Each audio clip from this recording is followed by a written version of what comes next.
Hello, welcome back. അപ്പോൾ ഇന്നാണെങ്കിൽ ഒരു ചുരിദാറിൻ്റെ ടോപ്പുമായിട്ടാണ് വന്നിരിക്കുന്നത് കേട്ടോ. ഈ ഒരു ടോപ്പ് വെട്ടിക്കണ്ടിച്ച് നമ്മൾ വേറൊരു രൂപത്തിലോട്ടാക്കാനായിട്ട് പോവുകയാണ്. അപ്പോൾ ആദ്യം തന്നെ നമുക്ക് വേസ്റ്റ് എത്രയാണ് വേണ്ടത്, അതായത് ആ ടോപ്പിൻ്റെ പോർഷൻ എത്രയാണ് വേണ്ടതെന്ന് നോക്കിയിട്ട് ഒന്ന് കട്ട് ചെയ്തെടുക്കുന്നുണ്ട്. അതിന് ശേഷം കുത്തിയിരുന്ന് അഴിച്ച് വിടുവാണ്. സത്യം പറഞ്ഞാൽ നമ്മളൊരു തുണി വെട്ടി തയ്ക്കുന്നതിനേക്കാളും പാടാണ് ഇങ്ങനൊരു ടോപ്പ് എടുത്തിട്ട് അല്ലെങ്കിൽ ഒരു സ്റ്റിച്ച് ചെയ്തതെടുത്തിട്ട് ഇങ്ങനെ മാറ്റി പണിഞ്ഞെടുക്കുന്നത് അതിനെക്കാട്ടിയും പാടുള്ള ഒരു ഏർപ്പാടാണ്. എങ്കിലും ഓരോന്ന് കാണുമ്പോൾ ഓരോന്നൊക്കെ ചെയ്യാനായിട്ട് തോന്നുമല്ലോ. അങ്ങനെ നമ്മൾ അഴിച്ചെടുത്തിട്ടുണ്ട്. ലൈനിങ്ങും ഇതിനകത്ത് തന്നെ വരുന്നുണ്ട്. പിന്നെ കൈയും കൂടി കട്ട് ചെയ്തെടുക്കുന്നുണ്ട്. കൈ കട്ട് ചെയ്തെടുക്കുന്നത് കൈ സ്റ്റിച്ച് ചെയ്യാൻ വേണ്ടിയിട്ടല്ല, നമുക്ക് കൈയുടെ താഴ്ഭാഗത്തൊരു പടി പോലെ കൊടുക്കാനും അതുപോലെ തന്നെ ബാക്കിലൊരു വള്ളിയൊക്കെ വെക്കാൻ വേണ്ടിയിട്ടാണ്. പിന്നെ കൈക്ക് വേണ്ടിയിട്ട് ഈ ഒരു നെറ്റിൻ്റെ തുണിയാണ് എടുക്കുന്നത്. പ്ലീറ്റ് ഇട്ട് കൊടുക്കാൻ വേണ്ടിയാണ് ഉദ്ദേശിക്കുന്നത്.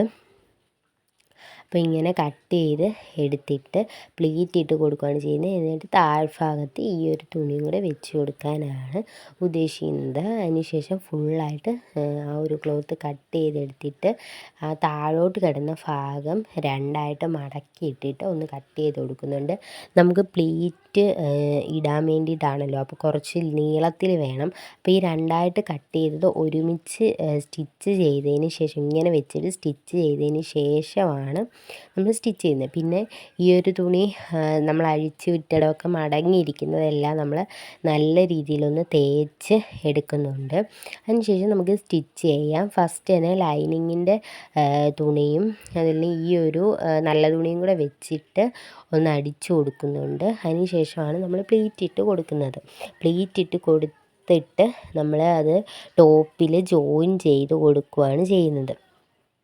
അതിനുശേഷം ബാക്കും ഫ്രണ്ടും ഒരേപോലെ തന്നെ സ്റ്റിച്ച് ചെയ്തെടുക്കുന്നുണ്ട്. അതായത് ഒരു ടോപ്പാണ് സ്റ്റിച്ച് ചെയ്യുന്നത്. ഒരു ജീൻസിൻ്റെയൊക്കെ കൂടെ ഇടാൻ വേണ്ടിയിട്ട് പറ്റിയിട്ടുള്ള ഒരു ഫ്രില്ലുള്ളൊരു ഫ്രോക്കല്ല, ഒരു ടോപ്പ് ആണ് സ്റ്റിച്ച് ചെയ്യുന്നത്. അപ്പോൾ താഴ്ഭാഗത്തിന് ഫ്രില്ലിട്ട് കൊടുക്കുകയാണ് ചെയ്യുന്നത്. പ്ലീറ്റ് പിടിക്കുന്നില്ല, നമുക്ക് തുണി കുറവാണ്. അതുകൊണ്ട് ഫ്രില്ലിട്ടതിന് ശേഷം ടോപ്പിൻ്റെ ആ ഒരു ഭാഗത്തായിട്ട് അത് ജോയിൻ ചെയ്ത് കൊടുക്കുന്നുണ്ട്.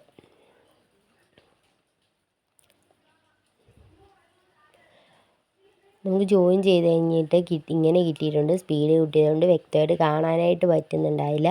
പിന്നെ അതിന് ശേഷം കൈ ആണെങ്കിലും നമ്മൾ താഴ്വശത്താണ് ഫ്രില്ല് കൊടുക്കുന്നത്. മുകളിൽ നമ്മളൊന്നും ചെയ്യുന്നില്ല. താഴ്ഭാഗം അടിച്ചിട്ട് ഫ്രില്ല് കൊടുക്കാനായിട്ട് എടുക്കുന്നുണ്ട്. വെട്ടത്തിൻ്റെ നല്ല കുറവുണ്ട്. മഴയും അതുപോലെ തന്നെ രാത്രിയുമാണ് വീഡിയോ എടുക്കുന്നത്. അതുകൊണ്ടാണ് ഇത്രയും ബുദ്ധിമുട്ടായിട്ട് കാണാനുള്ളൊരു ബുദ്ധിമുട്ടായിട്ട് തോന്നുന്നത്. അതിനുശേഷം നമ്മൾ കൈയുടെ താഴെ കൊടുക്കാനുള്ള പടിയും കൂടെ ജസ്റ്റ് ഒന്ന് അടിച്ചെടുക്കുന്നുണ്ട്. അതിനുശേഷം ഈ ഫ്രില്ല് നമ്മൾ ആ പടിയിലൊന്ന് വെച്ച് അഡ്ജസ്റ്റ് ചെയ്ത് കൊടുക്കുന്നുണ്ട്. കയ്യിലെ ഫ്രില്ല് അഡ്ജസ്റ്റ് ചെയ്ത് കൊടുത്തതിന് ശേഷം ആ താഴ്ഭാഗത്തെ ഫ്രില്ല് നമ്മൾ താഴ്ഭാഗത്ത് ആ പടിയും കൂടെ വെച്ചിട്ട് നല്ല രീതിയിലൊന്ന് അടിച്ചു കൊടുക്കുന്നുണ്ട്. അതിനുശേഷം നമ്മൾ ചെയ്യുന്നത് സൈഡ് കൂട്ടി അടിക്കുക എന്നുള്ള പ്രോസസ്സാണല്ലോ. സൈഡ് കൂട്ടി അടിച്ച് കൊടുക്കുന്നുണ്ട്.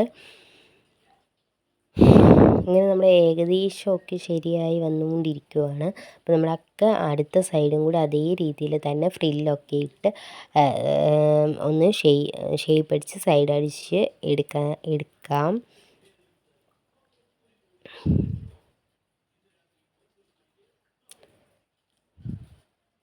പിന്നെ നമ്മൾ ലാസ്റ്റ് താഴ്ഭാഗം ഒന്ന് മടക്കി അടിച്ചും കൂടി കൊടുക്കുന്നുണ്ട്.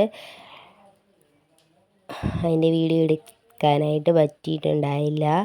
പിന്നെ കുറേ നേരം ഇങ്ങനെ ക്യാമറ ഓണാക്കി വെച്ചുകൊണ്ടിരിക്കുമായിരുന്നു. വീഡിയോ എടുത്തില്ല, ക്യാമറ ഓണാക്കി വെച്ചിരുന്നു. അത് പിന്നീടാണ് ശ്രദ്ധിച്ചത്. പിന്നെ എങ്ങനെയാണ് വീഡിയോ എടുക്കുന്നതെന്ന് ചോദിച്ചാൽ സ്റ്റാൻഡോ മറ്റു കാര്യങ്ങളോ ഒന്നുമില്ല.